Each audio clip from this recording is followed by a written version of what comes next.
মঙ্গলবার একই দিনে সোনামুড়া মহকুমার পৃথক দুটি স্থানে দুষ্কৃতীদের রোষানলের শিকার হয়েছেন দুই কর্মরত সাংবাদিক।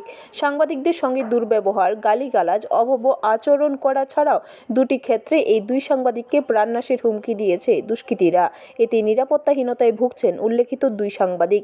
ঘটনার বিবরণ জানিয়ে পৃথকভাবে মেলাঘর ও কলমচৌড়া থানায় অভিযোগ জানিয়েছেন রোষানলের শিকার হওয়া মহকুমার প্রবীণ সাংবাদিক সঞ্জয় আচার্যি ও বক্সনগর প্রেস ক্লাবের সভাপতি তথা সাংবাদিক প্রভাত ঘোষ। এই দুই ঘটনায় সোনামুড়া মহকুমার শুভবুদ্ধি সম্পন্ন মানুষের মধ্যে ব্যাপক প্রতিক্রিয়া সৃষ্টি হয়েছে।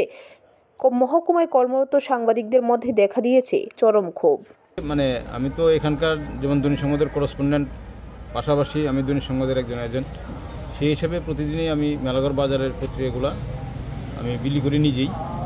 আজকেও অন্যান্য দিনের মতো বিলি করতে যখন আমি যাচ্ছি, ঠাকুরপাড়া চৌমুহনীতে একটি দোকানের সামনে এই কান্তি সরকার, যার বাড়ি কালীকৃষ্ণনগর যাত্রাপুর থানার অধীনে, উনি আমার পিছনে কেমন চিনতে পারছেন কি না আমি কোনো জবাব ওনাকে দিইনি। আমি আমার কাজ করছি, উনি আমার পিছু পিছু আসছে, আমার একটা খবর করতে হবে, এই নানান ধরনের পিঞ্চিং কেটে কথাবার্তা বলছে। আমি তারপরেও সারাদিন, কিন্তু এরপরে উনি আমাকে অশ্রাব্য ভাষা গালিগালাজ আরম্ভ করেছে। তখন আমি এটা প্রতিবাদ করেছি। কেন এরকম করছেন সেটা বলছি। উনি আমাকে দেখে নেবে, প্রাণনাশ করবে।